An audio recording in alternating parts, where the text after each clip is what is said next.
عزیزو بھائیو دوستو، اللہ تعالیٰ نے انسان کو ساری مخلوقات میں سب سے اعلیٰ، حسین، خوبصورت بنایا۔ لقد خلقنا الانسان فی احسن تقویم۔ اللہ اپنے بارے میں کہتا ہے فتبارک اللہ احسن الخالقین، کہ تمہارے رب جیسا خوبصورت خالق کوئی نہیں۔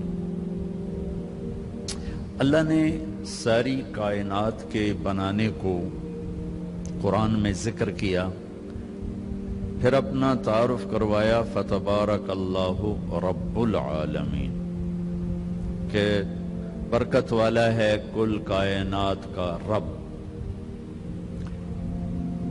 جب انسان اکیلے کے پیدائش کا ذکر کیا تو اپنا تعارف کروایا فتبارک اللہ احسن الخالقین، برکت والا ہے تمہارا اللہ جو سب سے خوبصورت خالق ہے۔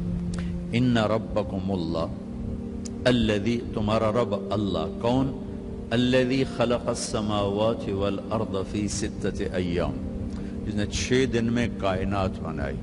ثم استوى علی العرش، پھر عرش پہ استوا کیا۔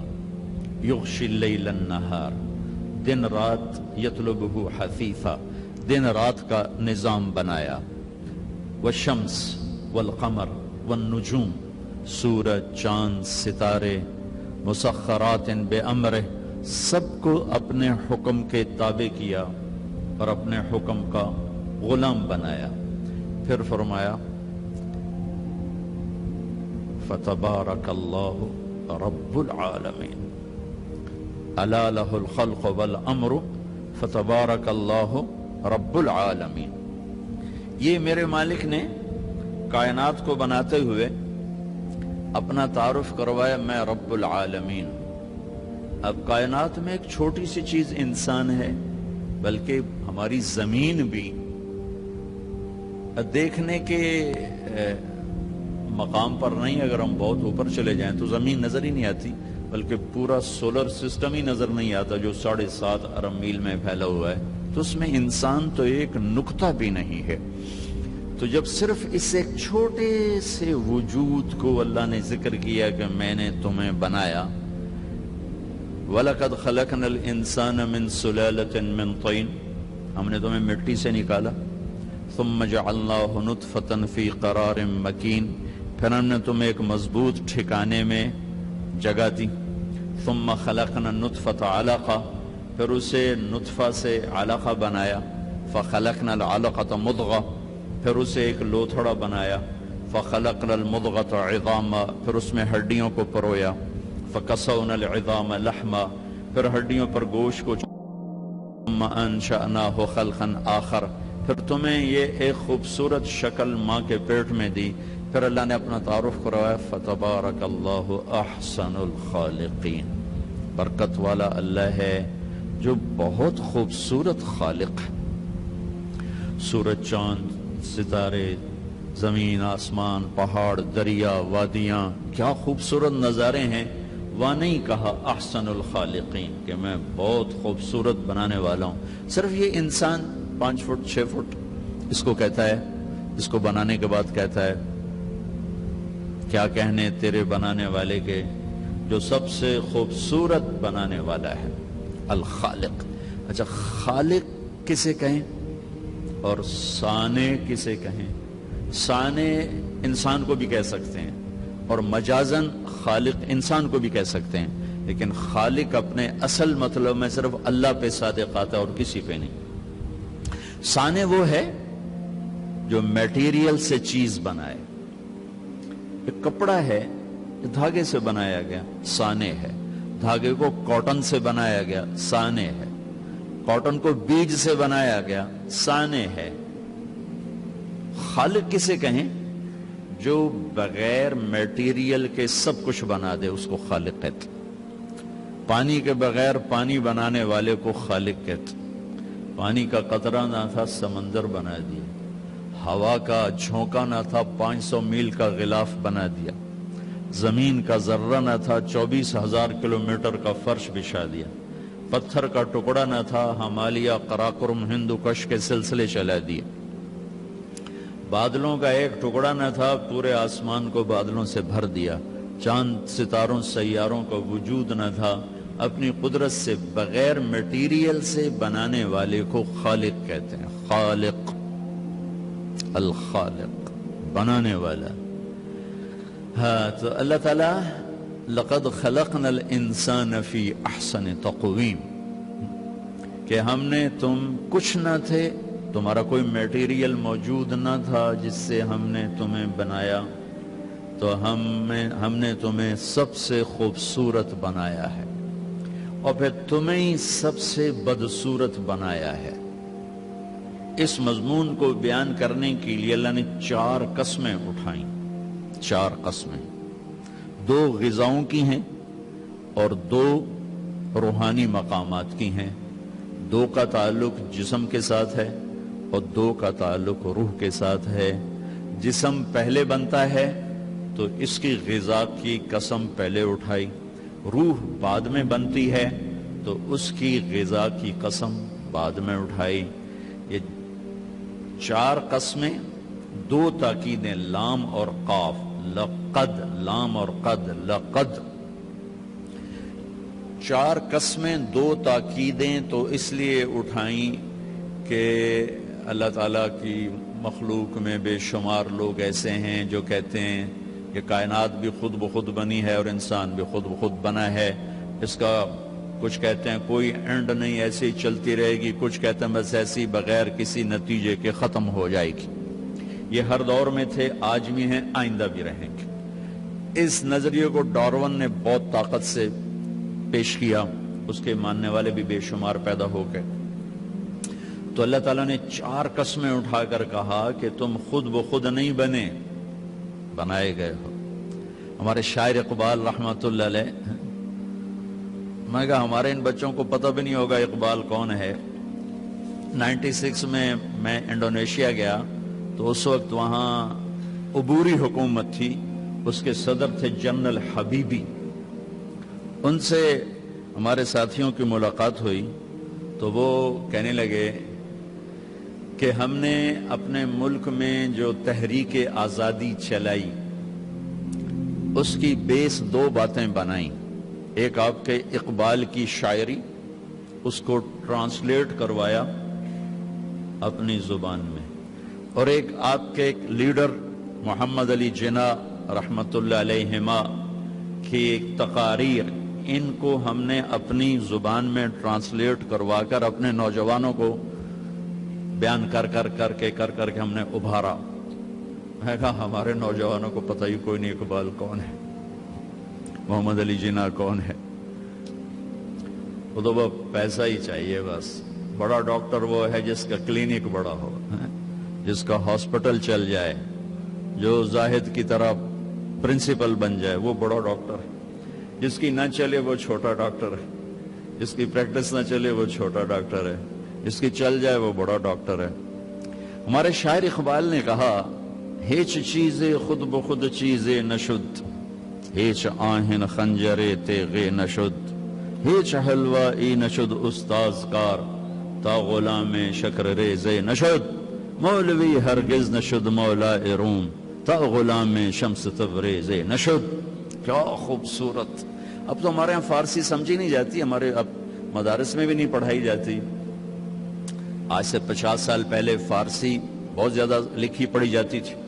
فرماتے ہیں کوئی چیز خود بخود چیز نہیں بنتی، کوئی لوہا پڑے پڑے تلوار نہیں بنتا کہ 10 ملین سال گزرنے کے بعد لوہا خود بخود خنجر بن گیا، چھری بن گیا، تلوار بن گیا۔ کوئی آتا ہے جو اسے ڈھالتا ہے، پگھلاتا ہے اور بناتا ہے۔ پیدائشی طور پر کوئی ڈاکٹر نہیں ہوتا، وہ سیکھتا ہے تو ڈاکٹر بنتا ہے۔ پیدائشی طور پر کوئی حلوائی نہیں ہوتا، وہ سیکھتا ہے تو لڈو بنانا جانتا ہے۔ اور مولوی روم، مولانا روم نہ بنتا کبھی بھی اگر شمس تبریز کے ہاتھوں میں ہاتھ نہ دیتا۔ مجھے اس شعر کا بڑا مزہ آ رہا ہے کہ میں ابھی ترکی سے آ رہا ہوں، ترکی انگلینڈ ہماری جماعت گئی تھی، تو میں قونیہ گیا، وہاں ہماری تشکیل نہیں تھی، لیکن میں نے کہا وہاں مولانا روم کے دربار پہ حاضری دینی، تو وہاں سے 900 کلومیٹر دور تھا، تو ہم فلائٹ لے کر گئے۔ میں حیران، دنیا میں پہلا مزار دیکھا جہاں ٹکٹ لگا ہوا تھا، 20 لیرہ، 20 لیرہ کا مطلب کوئی 900 روپیہ، 45 روپے کا لیرہ تھا بھی جب ہم گئے۔ تو دنیا کا واحد دربار دیکھا، مزار دیکھا جہاں ٹکٹ لگا ہوا تھا، اتنے لوگ آتے ہیں، اور حیرت کی بات ہے کہ غیر مسلم زیادہ تھے، مسلمان کم تھے، عورتیں مرد، اور وہاں کھڑے ہوتے ہیں، باقاعدہ ان کی ڈیوٹی ہے کہ وہ، چونکہ ہمارے مغرب کی عورتیں ہوتی ہیں بیچاری، بہت مختصر لباس ہوتا ہے، تو ان کو وہ دیتی ہیں پورا عبایا دیتے ہیں، وہ عبایا پہن کے جاتی ہیں، سر سکارف پہن کے جاتی ہیں، پھر دوسری طرف سے نکلتی ہیں تو اتار کے ان کے حوالے کر دیتی ہیں۔ تو انہوں نے، ترکی والوں نے اچھی خاصی کمائی بنائی ہوئی ہے۔ تو وہاں حاضری ہوئی تو مجھے یہ شعر یاد، شمس تبریز بھی ساتھ ہی، ان کی قبر ساتھ ہے، وہاں بھی ہمیں لے گئے۔ مولانا روم بڑے علم والے تھے، لیکن وہ خشک علم تھا جس میں کوئی معرفت کی چاشنی نہیں تھی، سوز و ساز نہیں تھا، سوز و گداز نہیں تھا، عشق و محبت نہیں تھی، خالی قیل و قال تھا۔ جیسے آج قیل و قال نے ہمیں توڑ کے رکھ دیا، مسجد سے بھی نفرت کی وہ ہوا چلی کہ فرقہ واریت کی آگ ایسی بھڑکی کہ روزانہ لاشیں گر رہے ہیں، نہ مارنے والے کو پتا ہے میں کیا کر رہا ہوں، نہ مرنے والے کو پتا ہے مجھے کیوں مارا جا رہا ہے، اور اس کے پیچھے ممبر پر بیٹھنے والے کو اللہ کا نہیں پتا، اس کے اللہ کا رسول کا نہیں پتا، اس نے، اور خاص طور میرے بر صغیر میں اتنی نفرت ہے کہ ایک دوسرے کو سلام بھی نہیں کرتے، مصافحہ بھی نہیں کرتے، ایک دوسرے کے پیچھے نماز بھی نہیں پڑھتے، انتہا ہو گئی ہے نفرت کی۔ تو مولانا روم بھی کچھ ایسے ہی تھے، مطلب ایسے سمراج یعنی کوئی فرقہ وادیت والے تھے، سر منطق فلسفہ کے بادشاہ تھے۔ تو مسجد میں حوض کے کنارے بیٹھے ہوئے درس دے رہے تھے، اور ان کی کتابوں کا ڈھیر، کلمی کتابیں وہ سامنے رکھا ہوا تھا۔ تو شمس تبریز آ گیا ننگے پاؤں، دیہاتی شکل، لگتا تھا یہ تو کوئی ان پڑھ جٹ آدمی۔ تو آ کر انہوں نے بڑے بھول پن سے کہا، مولوی صاحب این چیست، یہ کیا ہے؟ تو مولانا روم نے یوں دیکھا تو بڑے تکبر سے کہا، این است کہ تو نمی دانی، بھائی یہ وہ ہے جو تو نہیں جانتا، تو چٹا ان پڑھ، میں تجھے کیا بتاؤں یہ کیا ہے۔ وہ ایک دم آگے بڑھے، وہ کتابوں کو جو یوں دھکا دیا وہ ساری حوض میں جا گری۔ اب وہ زمانہ پریس کا تو تھا نہیں، میں چلو 2-4 ہور لے کے آ جاؤ، وہ تیرا بیڑا غرق کو بدبخت، اور تو نے میری ساری زندگی کی محنت برباد کر دی۔ تو شمس تبریز مسکرائے اور حوض میں اترے، اور یوں ساری کتابیں خشک نکال کے باہر رکھ دی، ایک کاغذ نہیں بھیگا ہوا۔ یہ کرامات اولیاء ہے۔ مولانا روم، این چیز، یہ کیا ہے؟ تو انہوں نے مسکرا کے کہا، این است کہ تو نمی دانی، یہ وہ ہے جو تو نہیں جانتا۔ بس پھر مولوی روم مولانا روم بن گئے، انہیں فلسفے بھی بھول گئے۔ اس کو ہمارے شاعر خواجہ غلام فرید رحمت اللہ علیہ نے کہا ہے، سکھری تروش منصوری نو، ہن ٹھپ رکھ کنز قدوری نو، ہادی نہ سمجھ ہدایہ، کافی نہ سمجھ کفایہ، کر پرز شرع وقایا، ایو دل قرآن کتابے۔ یہ ہماری زبان کی شاعری ہے سرائکی کی۔ مزدار قصہ تھا، آپ کو سنا دیا۔ کوئی چیز خود نہیں، تو اللہ تعالیٰ نے 4 قسمیں، 2 تاکیدیں کہ نہیں، میں نے ہی تمہیں بنایا ہے، تم خود بخود نہیں بنے۔ ام خلقوا من غیر شیء، ایک اور آیت، کیا تم خود بخود بنے ہو؟ ام ہم الخالقون، کیا تم اپنی ذات کے بنانے والے خود ہو؟ نہیں، تمہارا بنانے والا وہو الخلاق العلیم، تیرا بنانے والا ایک زبردست خالق ہے۔ آس بن وائل آیا، اس کے ہاتھ میں ایک ہڈی تھی ایسی پرانی، اس نے یہاں رکھی اور ایسے مسلا اس کو، وہ ساری چورا چورا ہو گئی۔ اللہ کے نبی کے سامنے پھر پھونک ماری، وہ ساری ہوا میں اڑ گئی. کہنے لگا محمد تیرا رب اسے زندہ کرے گا؟ کیا تیرا رب اسے زندہ کرے گا؟ یہ تو ریت بن کے اڑ گئی.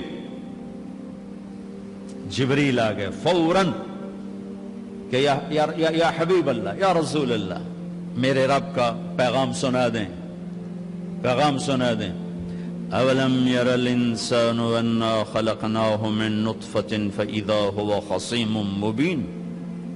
دیکھو دیکھو جس کو میں نے گندے پانی سے بنایا آج مجھ سے مناظرے کرتا ہے، مجھ سے مناظرے کرتا ہے. وضرب لنا مثلا ونسی خلقہ، اور مجھے مثالیں دیتا ہے کہ اسے کون زندہ کرے گا، اور اپنی پیدائش بھول گیا. قال من یحیی العظام وہی رمیم، کہتا ہے اس ہڈی کو کون زندہ کرے گا؟ قل، کہو میرے حبیب، یحییھا الذی انشأھا اول مرہ، اسے وہ زندہ کرے گا جس نے اسے پہلے بنایا تھا. وہو بکل خلق علیم، اس کو پتہ ہے میری مخلوق کہاں. میرے رب کا علم تو دیکھو. کتنے انسان چورا چورا ہو گئے اور کتنے ہم چورا چورا ہونے والے ہیں. کتنوں کو زمین کی جنبش نے، گردش نے، کروٹ نے قبر سے نکالا اور ان کی ہڈیوں کی ریت کو فضا میں بکھیر دیا. کتنے پانیوں میں بہہ گئے، جانوروں نے پھاڑ دیا، آگ میں جل گئے، قبروں میں رل گئے، اور ایک قبر میں 100 اکٹھے ڈال دیے گئے. اور پھر آ رہے ہیں آخری انسان تک چورا چورا ہو کے بکھر گئے. 7 چوپائے، 7 پرندے، 7 مچھلیاں، 7 جانور، ساری کائنات کی زندہ چیزیں سب کٹھی ہیں، اور ایک رب کا حکم ہوگا فَإِذَا هُم مِّنَ الْأَجْدَاثِ إِلَىٰ رَبِّهِمْ يَنْسِلُونَ. اللہ ہم سب کو قبروں سے کھڑا کر کے زندہ کر کے دکھا دے.